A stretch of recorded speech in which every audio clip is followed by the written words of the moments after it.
दोस्तों, आज की कहानी है आजमगढ़ की। आजमगढ़ में एक सिरफिरे लड़के ने श्रद्धा हत्याकांड जैसी घटना को अंजाम दिया। नई शादीशुदा प्रेमिका ने शादी के लिए मना की तो पहले गला दबाकर हत्या की। बाद में आरोपी ने लाश के 5 टुकड़े किए और कुएं में फेंक दिया और कुछ हिस्से को अलग अलग जगहों पर फेंक देता है। घटना स्थल से करीब 6 किलोमीटर दूर कटा हुआ सिर और हथियार फेंका देता है। मामले की गहराई से जांच के बाद पुलिस आरोपी तक कैसे पहुंचने में कामयाब रही? क्या पुलिस कातिल तक पहुंच पाएगी? कैसे पहुंची? और लड़की को क्यों मारा, किस लिए मारा? आइए जानते हैं। दोस्तों, दिल्ली में श्रद्धा मर्डर केस ने पूरे देश को हिलाकर रख दिया था। एक ऐसी ही घटना आजमगढ़ के पश्चिम पट्टी गांव में हुई, जहां कुएं से सिर कटी लाश मिलने से हड़कंप मचा गया। पुलिस ने घटना का खुलासा करते हुए बताया कि मृतिका की पहचान साधना प्रजापति के तौर पर हुई और उसका कातिल प्रेमी प्रिंस यादव निकलता है, जो विदेश में नौकरी कर रहा था।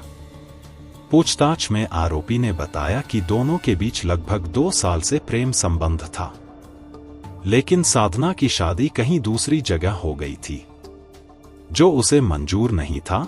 इसलिए उसने हत्याकांड को अंजाम देता है। बीते 16 नवंबर को अहरौला थाना के पश्चिम पट्टी गांव के गौरी का पुरा स्थित एक कुएं से दुर्गंध आने के कारण ग्रामीणों ने झांका तो चौंक में पड़े जाते हैं। देखे तो उसमें एक युवती की सिर कटी लाश थी। उसके हाथ पैर अलग अलग थे। तुरंत ही इस सूचना पुलिस को दी गई। मौके पर पहुंच पुलिस ने ग्रामीणों की मदद से लाश के कटे हुए हिस्सों को निकाला और पोस्टमार्टम के लिए भेजा। सिर कटी लाश की पहचान और कातिल तक पहुंचने में पुलिस को बड़ी चुनौती थी। इसके लिए पुलिस ने अपने मुखबिरों को सतर्क किया और इलाके की पल पल की जानकारी जुटानी शुरू की। घटना का खुलासा करने के लिए पुलिस ने 5 टीमों का गठन किया, जिसमें एसपी, 2 सीओ और थाना प्रभारियों को लगाया गया जाता है और टीमों को अलग अलग जनपदों में भेज गया।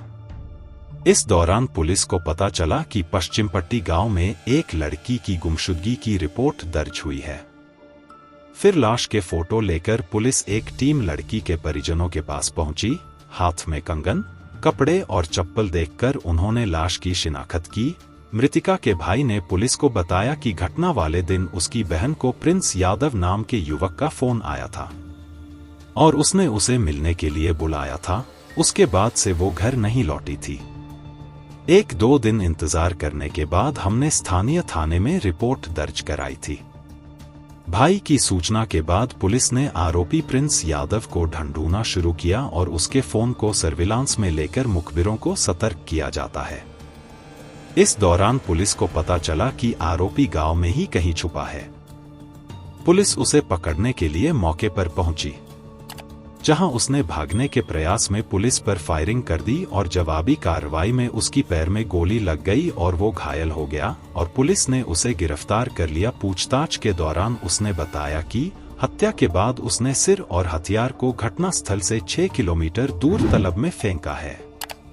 आरोपी की निशानदेही पर उसने दोनों चीजों को बरामद कर लिया। पुलिस ने बताया कि मृतिका आराधना प्रजापति और प्रिंस यादव 2 सालों से प्रेम प्रसंग चल रहा था।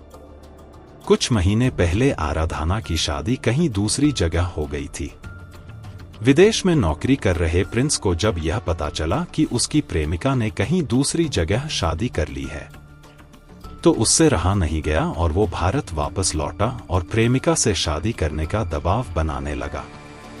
जब वो नहीं मानी तो उसने उसकी हत्या कर दी। लाश की पहचान ना हो सके, इसके लिए उसने लाश के कई टुकड़े किया। एसपी आजमगढ़ अनुराग आर्य ने बताया कि इस हत्याकांड में प्रिंस यादव के परिवार के कुछ सदस्य भी शामिल थे। पुलिस ने इस मामले में 9 लोगों को आरोपी बनाया है। अन्य की गिरफ्तारी के प्रयास किया जा रहे हैं। दोस्तों, आजकल के इस वक्त के जिस दौर में हम जी रहे हैं, उसमें आने वाले पल किस शक्ल में हमारे सामने आएगा कोई नहीं जानता। हाँ, अगर हम कुछ कर सकते हैं तो सिर्फ इतना कि आने वाले पल के कदमों की आहटों को जरूर भाप सकते हैं, मगर आने वाले वक्त की नियति को कौन जान सकता है। हाँ, इतना कर सकते हैं जब हम अपने आंख और कान खुले रखें। और इसमें the crime files YouTube channel आपकी मदद करेगा। क्राइम की दुनिया का हर छोटी बड़ी खबरों से आपको आगाह कराएंगे ताकि आप सुरक्षित रहे। जिन दोस्तों ने अभी तक हमारे चैनल को सब्सक्राइब नहीं किया है तो वो जाके सब्सक्राइब कर सकते हैं।